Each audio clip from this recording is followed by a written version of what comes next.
Expelled TMC MP Mahua Moitra lashing out at the Modi government. Remember, she's under the ED radar in the cash for query scam case. Mahua Moitra now launching a fascist bigot attack on Prime Minister Modi. Mahua Moitra has said, getting expelled by the Bharatiya Janata Party government is a badge of honour for me. The vote share is growing with the ED and CBI heat that is on me. It is only helping me, it is benefiting because people are realising. Mahua Moitra calls the charges on her fake. She's crying political vendetta against her, and she's saying that there are very few standing against the Modi government and that it's a badge of honour for her. Listen in.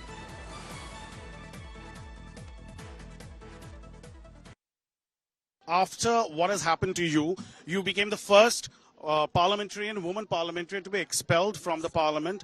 Will you still be as feisty and vocal about the issues that you used to raise, like, speaking out against corporate houses? Yes, of course I will. What do you think?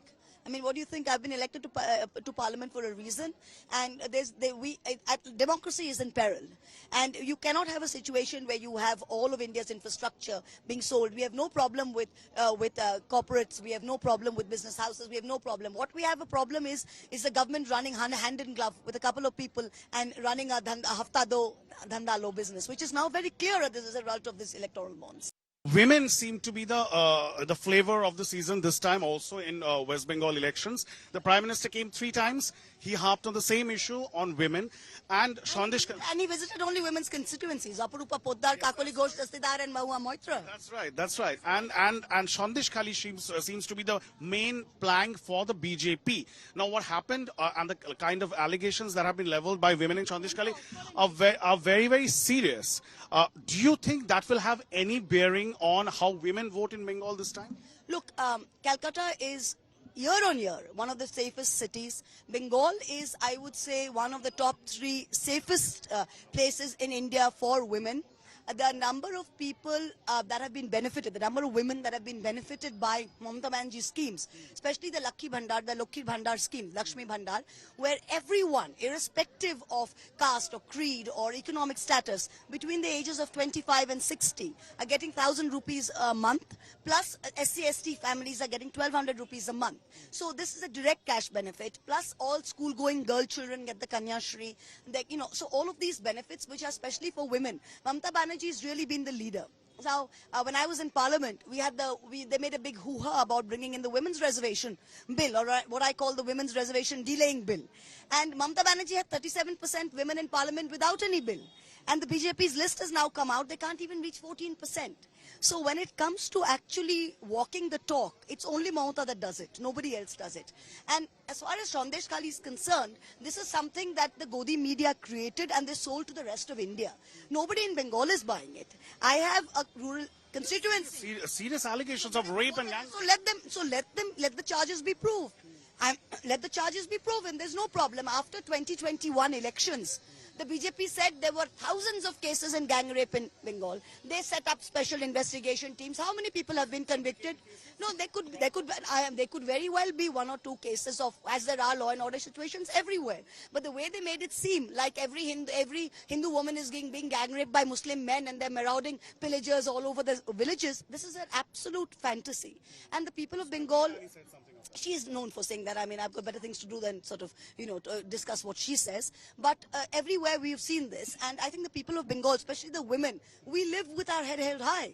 And this story doesn't fly. So Sandeshkhali is something that the national media is convinced about and are peddling to the rest of India. It's not something that women in Bengal are particularly bothered about. Resonance in Bengal. One of the main complainants is the BJP candidate. There you go. There you go. They have a BJP candidate who's taking the Lakshmi Bhandar scheme, who's taking the Shastro Sati scheme and is then sitting and saying that amader to bhikke dicche. Then don't take it. Very important issue that's doing the rounds right now is the issue of electoral bonds. Yes. Now, of course, the BJP has gotten a lot of money from the electoral bonds, and so has your party. So how is it that it seems that suddenly the Trinamool Congress has gone soft, quiet on the electoral bond issue? You have been somebody who has been speaking out on this issue quite vehemently. Okay, so please understand one thing very, very carefully. The BJP said that the electoral bonds is the only way to take money, right? So all the only legal channel. Now all political parties were forced to take donations by that method. It's like today if we are all driving on the left side of the road and the BJP says from tomorrow we have to drive on the right side. I can't be the only person driving on the left side. So we all have to drive on the right side. Everyone's got the bonds. DMK's got bonds. We've got bonds. All governments have been paid by bonds because the difference is this. The issue is not getting money via bonds. The issue is what is the quid pro quo. So, for example, if you see the link between every big donation to the BJP and between the ED and the CBI and the central agencies who have harassed the bondholders before they have given money. So, for example, if you see Aurobindo Pharma, he's turned approver, he's given 55 crores, he's been let off the hook, he gets Arvind Kejriwal. You see Mega Engineering, they've had a CBI raid, they've had an ED raid, they come in, they put money in, the next day they get a 14,500 contract. The question is that the state government, the DMK, the Trinamool, the Congress are not controlling the ED, the CBI, the IT. But the state agencies, where are there CID cases against Mega Engineering that we've got money? Right? It's very easy to prove. So if the question is, it is hafta do, dhanda lo. That's what the BJP are doing. And the BJP have said there that they have no corruption. Everyone else is corrupt apart from that. So, for example, when I spoke about Adani getting the Bombay airport, for example, and the Reddys selling out, the Reddys sold out literally 1 month after they were raided. So this quid pro quo using the investigative agencies. In political cases, they are using it that we will look at Praful Patel. He's joined the BJP. His cases, out of 25 cases, 23 people who have been accused, opposition politicians, after they've joined the BJP have got reprieve. So this same thing has been happening on the electoral bond level. It's the biggest scam that this country has known.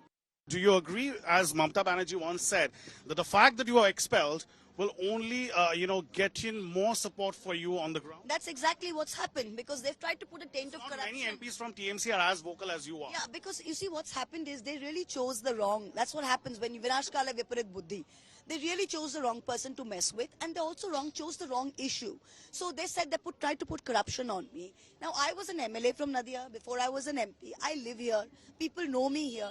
They know I am known for maybe my bad temper or a few other things, but not even my worst enemy in Krishnanagar or in Nadia can say that there's 1% corruption on me. So when they put this entire fake thing on me, everyone said, but that can't be possible. So that has even people who were sort of neutral are now in my favor because they can see how I've been targeted. So the heat is getting the better of Mahua Moitra? No, the heat's not getting. I always thrive under pressure, so it's been good for me.